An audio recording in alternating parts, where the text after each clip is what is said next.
Hello friends, ज्ञान channel में आपका बहुत बहुत स्वागत है। और आज हम लोग बात करने वाले हैं मैथ के टॉपिक के बारे में, जिसका नाम है समय और काम, टाइम एंड वर्क।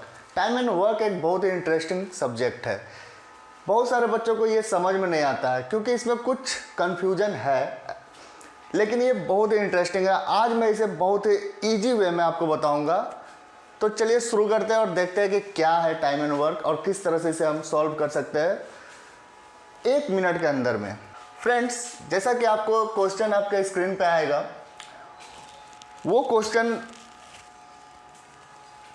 जो कि आपके स्क्रीन पे आ रहा है वो है कि ए किसी कार्य को 10 दिन में समाप्त कर सकता है, जबकि बी इसे 15 दिन में समाप्त कर सकता है। दोनों मिलकर इस कार्य को कितने दिन में समाप्त कर सकेंगे? तो ये बहुत ही सिंपल सा सवाल है, लेकिन कुछ लोग इसमें बहुत कंफ्यूज होते हैं। कंफ्यूजन इस कारण होता है कि इसमें 1/6, 1/5 जो भी बटा में आता है, तो बटा देखकर बहुत लोग कंफ्यूज हो जाते हैं। तो इसके कारण बहुत बच्चे समझ नहीं पाते हैं। उसके लिए मैंने एक सॉल्यूशन लाया है कि किस तरह से इसे सॉल्व किया जा सकता है।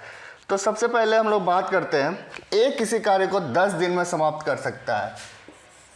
क्या बोल रहा है? ए किसी कार्य को 10 दिन में समाप्त कर सकता है, बी इसे 15 दिन में समाप्त कर सकता है। तो सिंपल सा है, बी इसे अगर 15 दिन में समाप्त कर सकता है तो दोनों मिलकर कितने दिन में समाप्त कर लेंगे? ए और बी मिलकर कितने दिन में समाप्त कर लेंगे? तो इसमें कुछ है ही नहीं, सिंपल सा है कि अगर ए 10 दिन में समाप्त करता है और बी 15 दिन में समाप्त करता है, तो इन दोनों का एलसीएम ले लिया जाएगा। इन दोनों का एलसीएम कितना आएगा, आप बता सकते हैं? कमेंट करके मुझे जल्दी से बताना। गुड, इसका एलसीएम आएगा 30। अब इसका एक दिन का काम जब तक नहीं निकलेगा फ्रेंड्स, तब तक हम लोग इसे नहीं बना सकते हैं।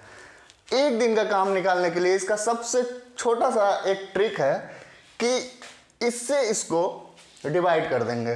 तो 10 से अगर हम 30 को डिवाइड करते हैं तो ये 3 आता है।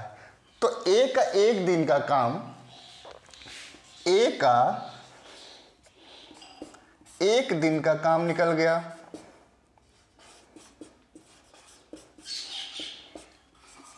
एक दिन का काम कितना आया? 3। और बी का उसी तरह एक दिन का काम कितना आया? अगर 15 से हम 30 को डिवाइड करते हैं तो 2 आता है। एक दिन का काम बी का 2, एक दिन का काम ए का 3।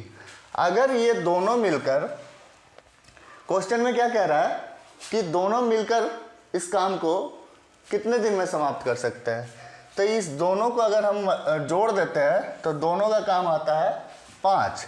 और 5 अगर दोनों मिलकर एक दिन में 5 काम करते हैं, तो ये टोटल काम है ना हम लोगों के पास 30।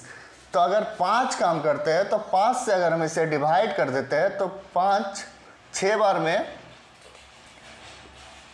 इसको अगर हम 5 से डिवाइड करते हैं तो 6 बार में, यानी कि हम लिख सकते हैं कि दोनों मिलकर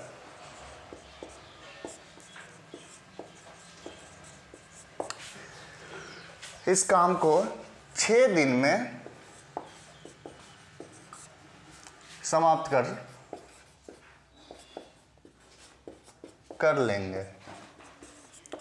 ठीक है फ्रेंड्स, तो ये काफ़ी सरल सा सवाल था। इससे काफ़ी टफ सवाल आप लोगों को देखने को मिलेंगे, लेकिन इसी चैनल पे आप बने रहिएगा और मैं आपको एक से एक सवाल लेकर आऊँगा, जो कि इसमें बहुत सारा टफ सवाल होता है। जैसे कि ए करता है, बी ए ए छोड़कर चला जाता है, फिर बी उस कार्य को करता है, फिर वो भी छोड़कर चला जाता है, सी उस कार्य को करता है। तो इस तरह से बहुत डिफ़िकल्ट सवाल होता है। तो जब मैं वो सवाल बताऊंगा तो बिना इसके वो सवाल नहीं बन सकता है। आपको पहले कॉन्सेप्ट क्लियर होना पड़ेगा कि किस तरह से एलसीएम लिया जाता है और किस तरह से उस एलसीएम को लेकर सॉल्व किया जाता है। तो प्लीज़ अगर वीडियो अच्छा लगे तो मेरे चैनल को सब्सक्राइब कीजिए, लाइक कीजिए और शेयर कीजिए। और फिर मिलते हैं नेक्स्ट वीडियो में, तब तक के लिए बाय, थैंक यू।